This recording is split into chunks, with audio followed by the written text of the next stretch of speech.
Hello, everybody. This is Andy Campbell, the Deadhead Rev. I'm coming to you from my little Deadhead room here where I listen to music, record the podcast, and as you may see, occasionally play a little PlayStation 5. So, anyway, I've got another episode for you today. And this is going to be a fun one because this is going to be a little bit unusual. Most of the time, I am talking to someone who I have met through my love of the Grateful Dead. Sometimes it's someone who is also associated with the faith community. But in this episode, I'm going to bring on a friend of mine. His name is Eddie Whitlock. And Eddie is someone I met very quickly in Griffin, Georgia, when I first moved there after seminary to take on my role as pastor of First Christian Church down there. And Eddie is the type of friend that we all need. And this is the one I'm going to tell you. When my ex-wife and I used to do a lot of socializing with Eddie and his ex. My wife and I were getting divorced, and we brought them over to the house, and we tried to do the dog and pony show of saying this was, an amicable thing and everything else. But Eddie was the type of friend who called me up as soon as he could and said, "What the hell did she do?" And I think you know what I'm talking about. Somebody who lets you know he was on your side right away. And so I want to introduce everybody to my good friend, former General Griffin, published author. I'm trying to think what other things can I say about Eddie. Eddie, what else would you like to be known as? Good enough. That's good enough. You can leave it right there. Oh, playwright. Playwright. Oh my gosh, the Bullets and Biscuits. Oh, yeah, those were some fantastic things. Yeah, yeah, yeah. Well, anyway, Eddie, you have been my friend for years, decades, over 20 some years that I have known you. And I have to tell you, I have told the story time and time again in the pulpit about how I met Eddie Whitlock. And the meeting was one thing, but it was the immediate aftermath of the meeting where I knew I had a close friend. So, Eddie, can you explain what happened that fateful day? It was in spring of not quite summer, almost summer, because it was June. I don't know if it was the 21st yet of 2005. Wow. I'm glad you have a better grip of numbers than I do. 2005. Okay, I'll buy that. So there had been a storm the overnight, and it was a storm that was bad enough that I was concerned about what the weather had done to the facilities where I worked. My job at the time, I was the director of All Faith Christian Ministries. We operated a food pantry and an indigent health clinic. The indigent health clinic had a doctor, nurse, a staff. We saw people who had low income, no insurance. It was a good project. We also had the food pantry that provided food for people in need. Our facilities were on a lot that had a lot of big old trees, and I was concerned that the storm we had that night would have damaged the property. So I went to the food pantry and to the Hope Health Clinic to make sure everything was still okay, and it was okay. We had limbs down, but no damage done to the buildings. So it was very early in the morning, and my then wife and I went over to a place called Murphy's Restaurant to have breakfast. So I go in, we have our usual breakfast, and as we are getting ready to leave, I think, this guy comes in, and I was talking to Becky, and Becky was the lady who ran Murphy's. And I don't recall specifically what we were talking about, but it got around to how we had grown up. And Becky said that when she was a kid, they didn't always have enough money to pay the preacher, but they would feed him because they were a family involved in the restaurant business. So as we're having this conversation, the guy who's come in is standing there looking at us, and I noticed he's got a little symbol on his shirt that struck me as a religious symbol of some sort. And so I said something to the effect of, well, I bet this is the preacher here. It turned out to be Andy Campbell. And the fact that you walked up exactly at the moment we were uh, talking stories that involved a preacher was perfect. And you and I introduced ourselves, and you said, food pantry. I'm supposed to come there later today. Really? Yeah. And you were coming with, her name's escaping me. Edith. Edith. So Andy and I mean, we've just met, but it's one of those things where you make the eye contact and it's like, okay. And so that afternoon, I'm at the food pantry. Edith comes in with Andy. And I wish that we could verbatim replay what we did, but she comes in, she's going to introduce him. But I look at him and I say, Andy, Eddie, I haven't seen you since we got thrown out of the casino in Vegas. We proceed to make up this story that Andy got caught counting cards at some casino in Vegas and we had gotten thrown out and gotten in a lot of trouble and surprised the police had let us go, yada, yada, yada. It was great. All the while we're doing this, Edith is just, she doesn't say anything. She just kind of distances herself from what's going on here. And then we break it to her that it's a joke we had met that morning. Do you remember what she said? I think she said something about she was going to have to call the search committee back again. Yeah. Exactly. Well, Exactly. oh yeah. She had been part of the search committee that had called me to be in Griffin. Yeah, she was so excited that I was going to come meet you that day. It was just, oh yeah, oh. Couldn't have been better. Well, and that's when I knew, Eddie. That was when we were able to pull that off within hours of meeting one another. I Well, knew I'd met my friend. I know that you used, I think, the H word a little earlier, but I don't want to push the boundaries of appropriateness on the Deadhead Rev show. You know where I'm headed with this? What word were we talking about? The F bomb. Oh, okay. All right. Go ahead. You could. I'm gonna. Yeah. I'll tell it. Just saying.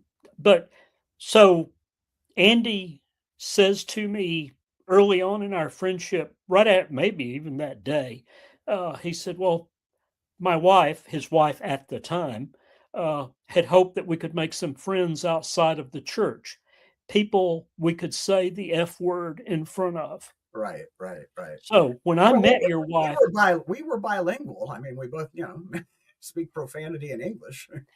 when I met your wife, I pretended that I had misunderstood what was said, and I said, "I understand you're hoping you could meet some people you could F word in front of."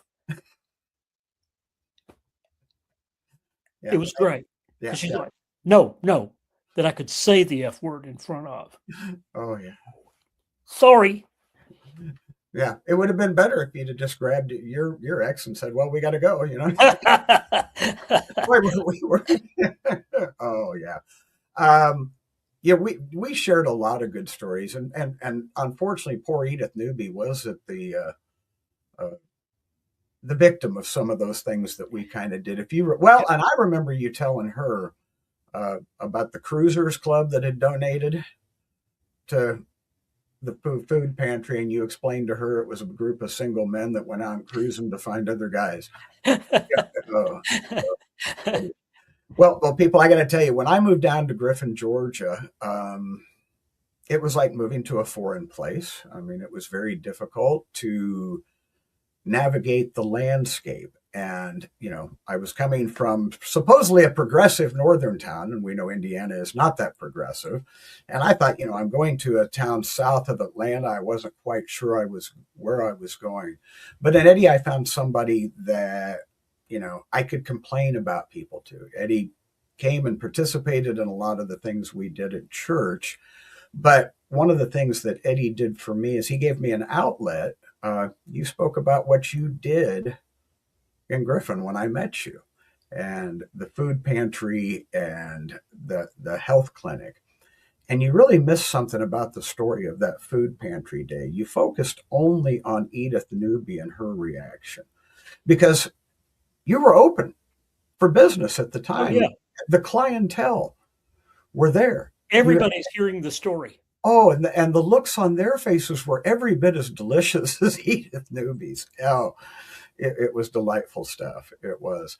That was one of the most well organized. You taught me an awful lot. I learned about some things there, but um, talk more about how you got involved with working at a nonprofit and at the time and what it is. You have done a lot of different things in your life. You have been a teacher, a librarian, an author, playwright, stand-up comedian. Does that count somewhere? Trivia host. Yeah. Um, but in all of those, the commonality that I think we both have is that need to do things for other people, to serve. What can you say more about what that has been in your life and what that has meant? Okay, you're putting me on the spot here because I I do reflect on this regularly when I'm struggling for um, a reason to be, Sure. and I think your reason to be is to make the world a better place. I think that's everybody's reason to be, and when I was when I graduated from college, I was a classroom teacher. I loved teaching. I loved the kids. And I had a chance to go into nonprofit work, overseeing a dropout prevention program. So I left the safety and security of a government job to work in a nonprofit. I did that for a few years because there was grant money to make it happen. And after I left that job, then the opportunity came along to oversee the All Faith Christian Ministries, which, like I said, had its food pantry and its indigent health clinic. Did that for a few years and then came to Athens, Georgia, where I had gone to college years before and worked in a mental health program here for a while. Um, Economic situations changing. It got really hard to fund a position in a nonprofit. And so I shifted over and got a job at the public library and worked there for about 10 years before I retired a couple of years ago. And I, I have really enjoyed life. I've enjoyed watching you enjoy life. I do my best. Yeah, yeah. You have always had that spirit in you, and I appreciate the fact that yes, you have publicly been this servant, but I also know that we all struggle with it, and that was one of the reasons that I wanted to hear from you, and that was because I think that's something you and I share in common. And so now I'm going to ask you a tougher question because one of the reasons I wanted you to come on here was not just because of your love of the Grateful Dead. Okay, no math. No math? Okay, no, no, no. Okay. I'm good with remembering the year that we met because I just graduated and I happen to remember when I graduated. That's why I had the dates pretty easy. But I think the reason I wanted you to come on here is because I often bring people on and allow them to tell just their stories. And you've been kind enough to do that. And you've done that since we first met. But I think you're one of the few people that could say to my audience, here's how I've known your friend, the Deadhead Rev, for the past 20 years and what I've seen in him. And I'm curious if you were to try to remember some things, and you've known me for 20 years, and you're tasked with delivering my eulogy or helping somebody do it or what have you. And I'm curious, what can you share about how you've known me for 20 years? Because you've been an inspiration to me. And also, I'm looking at the fact that you've got all of the Franklin Delano Roosevelt stuff behind you. And I share his birthday. You know that. So, January 30th is my birthday too. So, That is awesome. it is, isn't it? I've always Yes. felt kind of pride in that. You know, Yes. Gene Hackman, same thing. Yeah, yeah. So Nice. nice actor. It's a decent one, but I figured FDR if I was going to share a birthday with the president. Popeye Doyle and FDR. Good combo. Yeah. Well, Gene Hackman being from Indiana, it's all about Coach Dale for Hoosiers. Oh, So, yeah. Okay. so anyway, what if you were if you were trying to introduce me to somebody, not necessarily my eulogy, what would you tell them? There are a couple of things that I remember um, that have really stuck in my heart um, about Andy Campbell. Um, and one of them is serious and one of them is silly. I'll start with the serious one just because that's how you ought to go, is serious then silly. The serious one is that when I went through my divorce a few years after your divorce, I didn't have a good relationship with my daughter, and it really troubled me. And I called on my friend Andy Campbell to help me with that. And the logic, you didn't give me a pat psychotherapy answer. You gave me real information. You said, this is the first time your daughter's been through this too. And it really made me realize I was putting expectations on the child that were unfair. I really needed to back off and realize that she was going through um, her own challenges with seeing her parents divorce. She was well into adulthood at this point and was not, it wasn't like a child living at home. She'd been out on her own for a few years. But Andy's words and his counseling during that period made my life better. I was aware that Andy counseled people who were in his church and counseled people who were not in his church, but who were in his path, people who he encountered who needed that good counsel. So now the silly. And this matters also for a different reason. There was this guy in Andy's church who was a very organized person.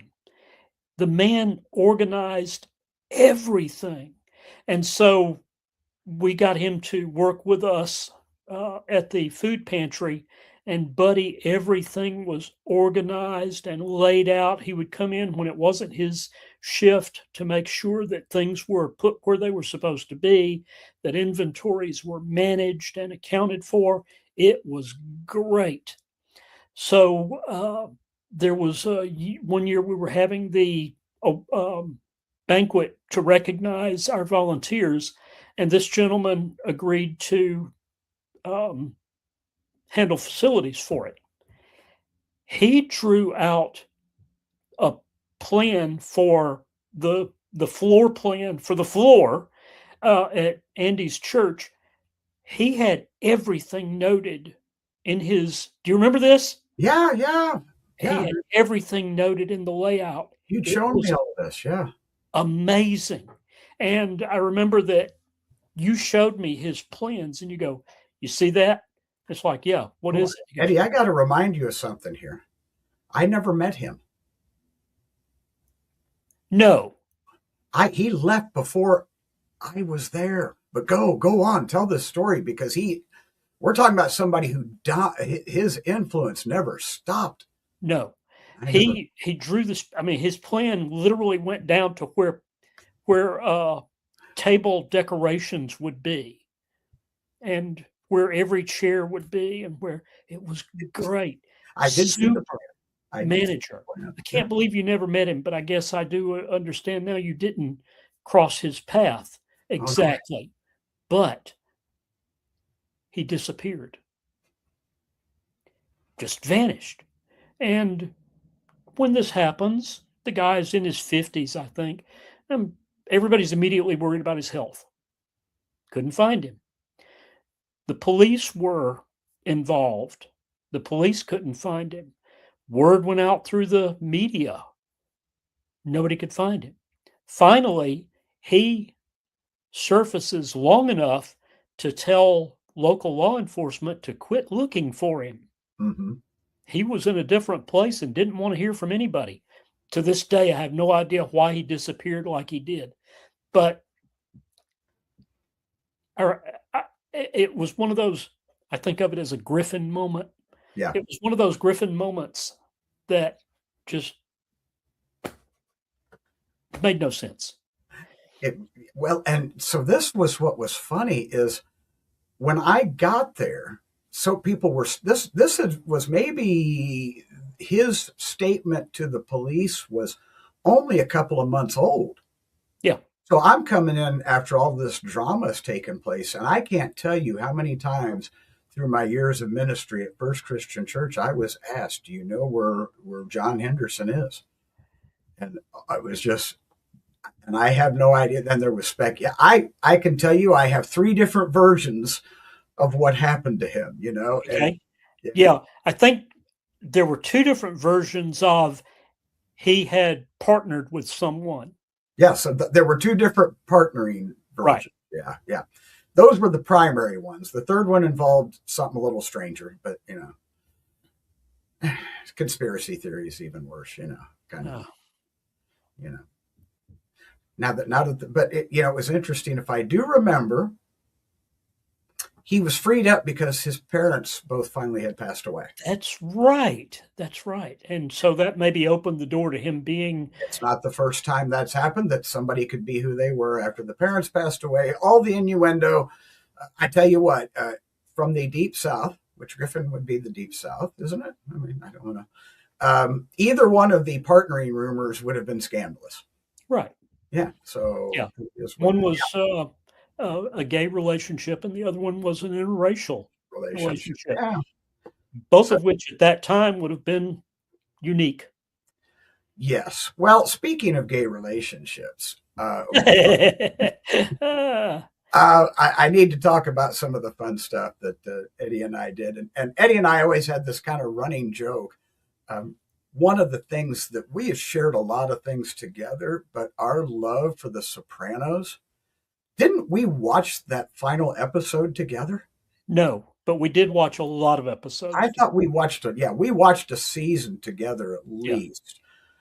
I'll have to look how long it went on. And the storyline of Vito escaping and going, was he up in New Hampshire? I think it was, and meeting the gentleman who was the volunteer fireman and having the Johnny cakes in the restaurant, which led to their liaison and the pet name Johnny Cakes. So that's Eddie and I have adopted. That is our pet name for one another, is that we will always call each other Johnny Cakes, because it was just a hilarious, amazing writing of that series. So we've kind of taken that on as our own. So sorry to let the cat out of the bag there, JC. But people got to know about us. It never gets old.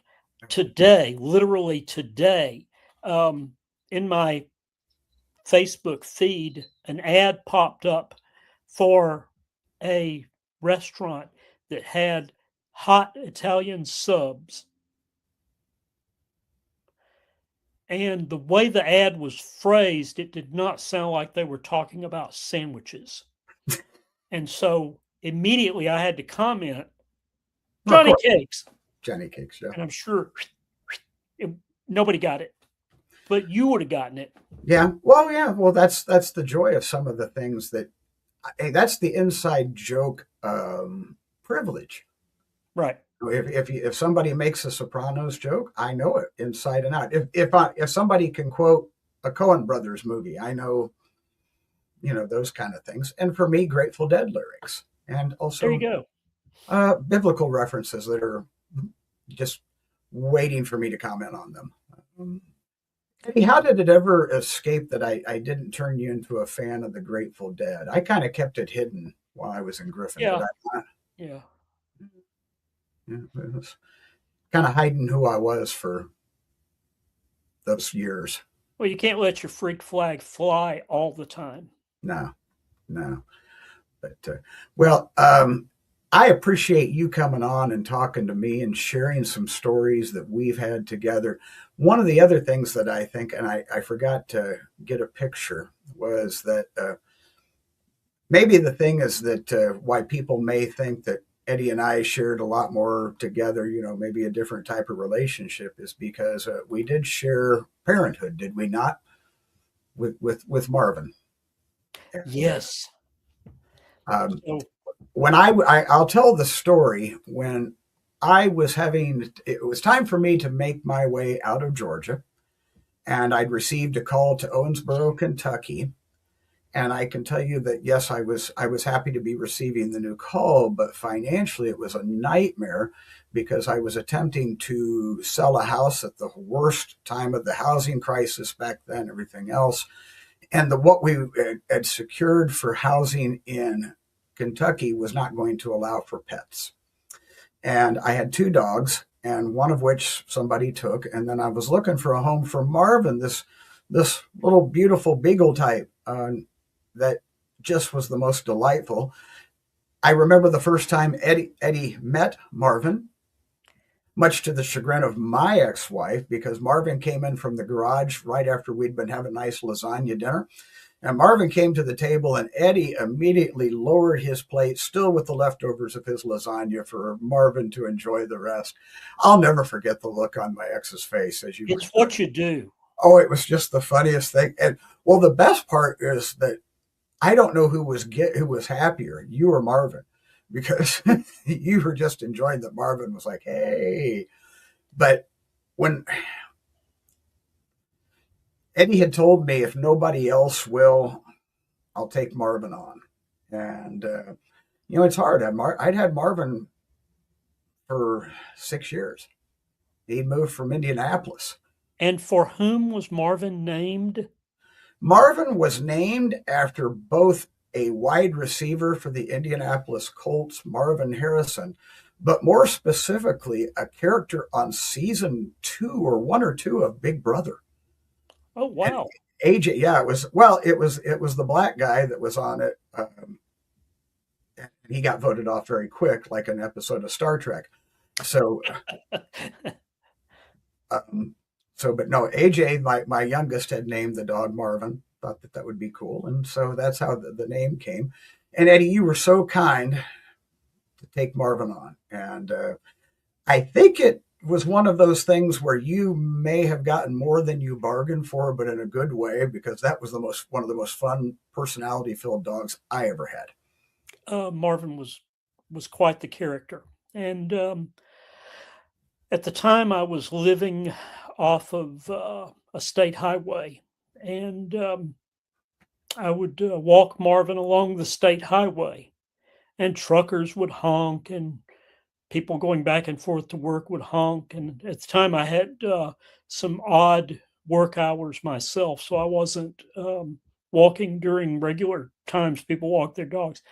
And Marvin just loved it. There was an odd thing that every time I would walk Marvin, we would find coins every time. And so now, whenever I find a coin, Mm. I know it's from Marvin. Oh, well, I tell you what, and you've moved on to Doc these days. I don't know if our audience heard Doc a little bit in the background. That'll be okay. Doc needs to Yeah. make his place known, and of course we have Sherry, and of course they know each, and Sherry and Doc are Facebook friends. So As well they should be. yeah, well, and then hey, dogs need to talk to each other about the things that their owners do in front of them when they think they're not paying attention. Doc, I named Doc because When I got him from the shelter, he was called Elf because he had been found on the streets of Watkinsville near Christmas. So Elf is not doesn't roll off the tongue. So I kept him a few days and just looked at him, and I realized that at an angle you could really see the dachshund in his face. And so he became Doc, and he became Doc Whitlock, my last name. So he's had his own Facebook page for a good while now. My wife, Joan Miller, created this Facebook page for Doc Whitlock. So a few months ago, up pops another Doc Whitlock.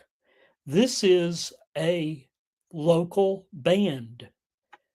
Yeah, named Doc Whitlock. So, of course, immediately Doc Whitlock friended Doc Whitlock. Oh, there you go. So, yeah. And I'm dying to actually see this band. They've got videos on YouTube. Check them out. They're pretty good. There you go. Hey, there's some new music for the listeners. Doc Whitlock. They're out of Georgia or Athens in particular? Or They're a Northeast Georgia band. Northeast Georgia. Okay. Well, that's very cool. I had suggested that maybe you might want to show people a copy of the books that they could buy. Do you have them available? Let's see if I can find a copy. I don't tell me how many you have. I don't know. This is the latest one. Okay. And this is the one that's actually available. The others, it's a long story, but this one you can actually order online. And I'm not going to do a lot to plug it. I encourage people to use a website called bookshop.org, I think. Bookshop.org. They sell books like the big boys do, but they also contribute money back to local brick and mortar bookstores. Oh, okay. Okay. So bookshop.org is the way to go. This particular book has a collection of short stories. Some of them are funny. Some of them are actual horror stories, and some of them are thought provoking. One that I would love for you to read, Andy, if you've not read it already, is titled "The One Where Jesus Gets a Dog." I'll have to read that. I'll have to read that. Have I sent you a copy of this book yet? You have not. Not that one. I have Evil is Always Human. I have the zombie U.S. presidents one. I'm trying to remember the name of that. I know I have. It's called POTUS of the Living Dead. POTUS of the Living Dead. Wow, wouldn't it be great to have an extra chapter come up soon? Look, I have tried to write, because my second book is called POTUS of the Living Dead. It's a collection of short stories about how various U.S. presidents would have dealt with a zombie apocalypse. Zombies, presidents, both are things that I enjoy. So a collection of, anyway, I write the book of short stories about presidents and zombie apocalypses. And I have tried to write a story about the current White House resident.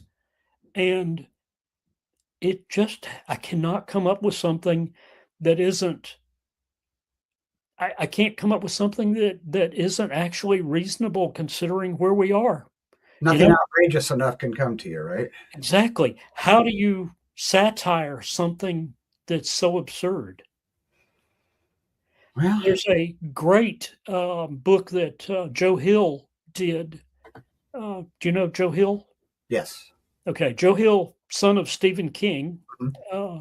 His full name is Joe Hill King, but he's done a book of, I think there are 4 stories, and they're all end of the world kind of stories. But one of the stories he wrote during the first Trump administration, and in his book, the world is collapsing, chaos is happening. The guy in the White House is just selling stuff. You can get a T-shirt promoting the apocalypse. You can get a cap. You can get a steak or a college education. So Joe Hill has done it. Well, who was it that did the movie? It came out a couple years ago with, was it with Leonardo DiCaprio? The Don't Look Up. Yeah. Yeah, that's now a documentary. I know. Idiocracy is right up there also. Well, Talladega Nights, I found out when I moved to Georgia, was a documentary for sure. That's yeah. So um, I'm not sure. One of the things that I've always loved about you was your fascination with the zombie stories. Yeah. And in fact, that the title of this episode is a tribute to you, and the fact that I know Night of the Living Dead is a classic movie, and if you ever wanted to know about the traditional classic zombie movies, Eddie is a good source of information. But if you wanted to know about the more obscure kind of off the beaten path one, Eddie is a great source of information, and you come up with that. But here's what something that most people don't know. We met in the town of Griffin, Georgia. And for anybody who watches any zombie type material and you got sick of a show on TV because they just wouldn't let it die like a zombie, Griffin was the location where they filmed The Walking Dead. Yeah. Sonoy, Georgia was Woodbury Okay. in the series. And so a lot of the show was shot in Sonoy, Georgia. Griffin, they were right down the street from where the food pantry was. They were there at the old Plot Hide and Fur building, which the Plot Hide and Fur company, they literally took carcasses and skinned them, and that place really smelled like a zombie apocalypse. So it Well, was a perfect location for shooting that show. I always told people when I have mentioned that I used to be in Griffin, and if they know the show, I said the advantage was they didn't have to do a whole lot to the town to make it look like the zombie apocalypse had happened in places. Unfortunately, you are correct. Well, it was, hey, I'm sure in any of the towns that people are in right now, viewing or listening to this, they know where those neighborhoods are. Oh, they could have filmed it here. Oh, they could have Yeah. filmed it there. Yeah. Do you remember our 6th Street bridge and the Yes. sign? Yes, if you hit this sign, you will hit that bridge. Oh, I should have grabbed a side picture of that. Dude, I'll send you a picture of the picture. What we can do is send me the picture, and I will make it the thumbnail for the YouTube. I'll do it because, as dumb as it seemed, it wasn't a bad idea because 18 wheelers, I don't know why, but having the height of a bridge on signs before you get to the bridge didn't get their attention. Mm-hmm. And over 18 wheelers would run into the bridge. So they put a sign up that was at the right height so that if a truck hit the sign, it would hit the bridge. Right now, we're facing that in Athens, Georgia, because there's a downtown bridge, same thing. Mm-hmm. And people keep going, we should get one of those signs. Yes, you should.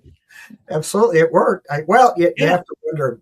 Yeah. Now that my understanding is that sign no longer exists. They've done the The engineering. bridge no longer exists either. They rebuilt the bridge.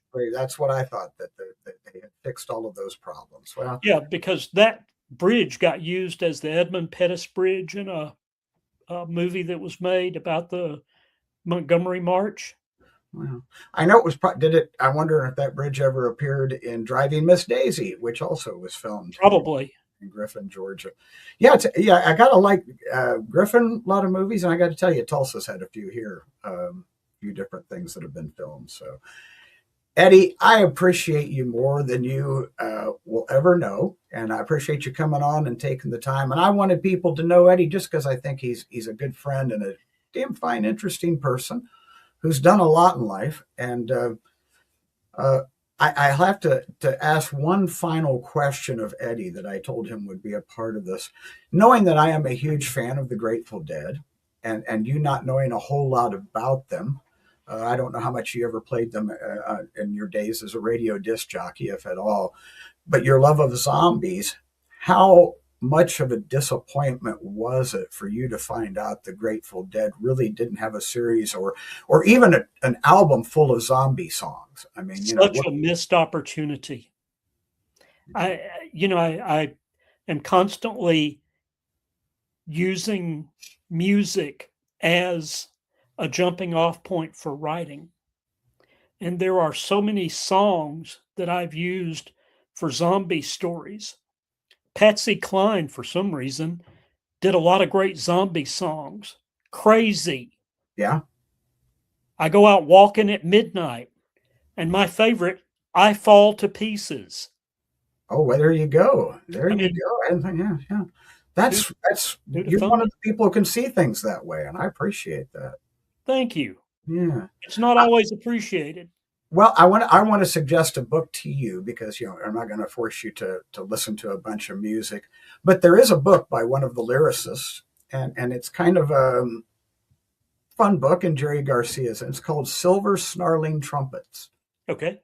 And here's what I'll tell you about it. There is the part of the book, it's zombie esque, where the problem that they were looking at across the country in the late 60s, early 70s was all the people throwing their cigarette butts out the window, and how there was going to be an uprising of the cigarette butts to take over the country.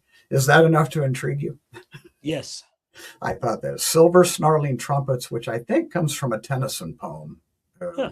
I don't know that one, but I like it. But it's Robert Hunter is the Okay. lyricist. He passed away a few years ago. And the one thing I think you know about me, my love of the band, I mean, I love the music, but to me, it's always been about the words. And Right. I, when I finally came out of the closet as a fan of the Grateful Dead, and you may have heard this as my tagline, their song Scarlet Begonias, to me was just such an adventure. Um, Beginning with the idea that this man is uh, walking around London by Grosvenor Square, and he meets a woman, and he realizes how beautiful and how unique and how intriguing she is. But in the end, he says, I've been there before, and I'm going to let her pass by. I'm going to let her, I've been there before. But the end, one of my favorite line that I try to use is, once in a while, I'll do the longer version of it. I ain't often right, but I've never been wrong. It seldom turns out the way it does in a song. Once in a while, you'll get shown the light in the strangest of places if you look at it right. And to me, that kind of sums up of, you know, I'm not trying to be right all the time. I don't want to be wrong, but it's about looking at the light. And Eddie, you have been one of those people who, ever since we had pancakes at Murphy's, because boy, the pancakes and those grilled biscuits, and I understand they're closed, not open anymore. But some of the things we shared are lost. But I appreciate you were one of the few people. You and another friend of ours, Cheryl Walker, who we just lost this past week, Yeah. made me feel welcome in a place where I was afraid nobody was going to welcome me. And I thank you for that. Well, you needed somebody you could say the F word in front of. Fuck yes. You got, fuck yeah. Eddie, I think you got any final thoughts, anything funny to say before we. We met at Murphy's, and I remember one day at Murphy's, these guys came in and they chatted at length with Becky. And when they left, I went up and said, are those the Cavender brothers? And she said, yeah, and they're my brothers. I did not realize that Becky was the sister to the Cavender brothers. Hmm. So growing up, my dad had been friends with their dad, whose name was Catfish Cavender. Okay. It just it's we're in Jerry Clower territory because you can't make this up. Catfish Cavender, the stories I could tell. Catfish would go to this big swap meet in Alabama every year, and on the way he would stop and pick up stray dogs. When he got to the swap meet, he would have a pedigree on each dog, and he would sell these dogs. That's purebred. Oh my gosh. Oh yes. Oh, I like And catfish. Oh. And one year, my dad has a service station at the time, and one year, Catfish and his two sons come by to get gas, and they're all wearing women's wigs. And these are they're big old boys. So you don't just challenge, but you kind of go, hey, and they informed us that wigs were much cooler than wearing a hat. And they were working out in the sun and they discovered that this was a new way to go with I it was a fashion statement. It Hmm. was a fashion statement. And when your name's Catfish Cavender in the first place, What was his first name? Catfish. Do you remember? I have no idea. Okay, we're going to call him Catfish John for all of my Grateful Dead fans out there. They'll know what I'm talking about. Um, Perfect. yeah. Yeah, we didn't even get to the great guys at Griffin Calendar or, any of those good stories. Man, we had Rick so many good things to tell. Rick Or Blackshear, the photographer. Tommy Bunn. Tommy Bunn. Oh Oh man. my gosh, I've told stories about him. Eddie, thank you so much for being on. And I'm going to tell my last story about Eddie that I've never forgotten. Is Eddie always talked about his dad, and both of us had complicated and good relationships in some ways with our fathers. But the one thing that Eddie always told me was Dad's garage and gas station there put food on the table and paid the bills for everything from Monday through Saturday, but it was selling beer out the back door on Sundays that put you through college, which I always thought was True story. absolutely true story. Eddie, thank you for everything you've been in my life. And go the books, Silver Snarling Trumpets, and Jerry Garcia Band, Catfish John. I think Gotcha. you don't go around Catfish John. Terrible Tales of Horror. Uh, I got to tell you, Eddie can write. As you can tell, he's funny and he can put words together. So Thanks, man. And I love you, I love you too, man. not in a Johnny Cakes way, Not yet, in a anyway. very Give real it time. We can be more accepting. So, all right. Well, thank you, everybody. This is Andy Campbell, the Deadhead Rev, here with you today. Eddie has been our friend for a long time, and I appreciate your patience. We didn't talk a lot about the Grateful Dead, but I think we shared some stories that kind of let you know who I am, and that's part of what we're doing here. You all are wonderful to put up with me, and look forward to having some more content with you soon. If you know somebody who you'd like to see as a guest and want to put them in contact with me, feel free to do so. And do remember that every once in a while we do get shown the light in the strangest of places if you look at it right. This is Andy Campbell, the Deadhead Rev, signing off. We will see you again next time.